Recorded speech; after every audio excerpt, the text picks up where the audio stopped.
Welcome to the Daily Intelligence Brief from IntelStor for the 3rd of February 2026.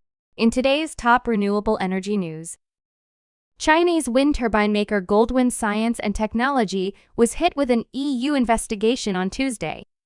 It comes as EU state aid regulators said it may have received foreign subsidies, giving it an unfair advantage in Europe. The move by the European Commission followed requests for information sent in April last year to a group of Chinese suppliers of wind turbines under the EU's foreign subsidies regulation, which targets unfair foreign state aid. It will take 9 years to fully build out new wind farms Manitoba Hydro is relying upon to increase its generating capacity. This is based on a statement by the provincial Crown Corporation in a new plan to ensure it has enough power to meet consumer needs.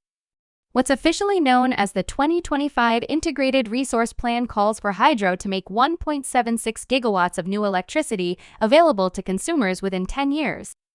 It comes through a combination of energy-saving measures and new infrastructure. Wind generation registered in January the highest monthly volume of wind generation since there are records, with 8,087 gigawatt-hours exceeding the previous high reached in March 2018. Specifically, wind production was 19.5% higher than the average of the last 5 years for a month of January. That is 6.6% higher than last year.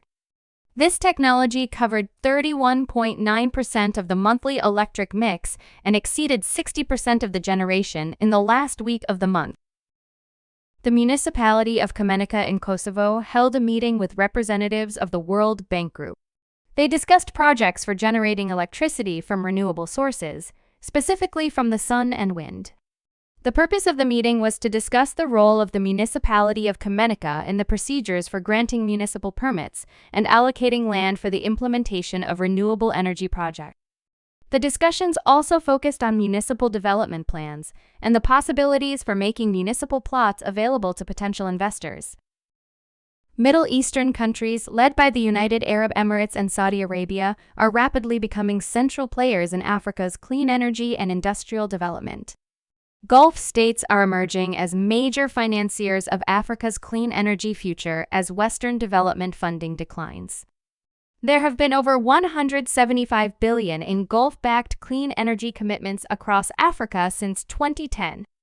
The investments focus on renewables, hydrogen, as well as enabling infrastructure.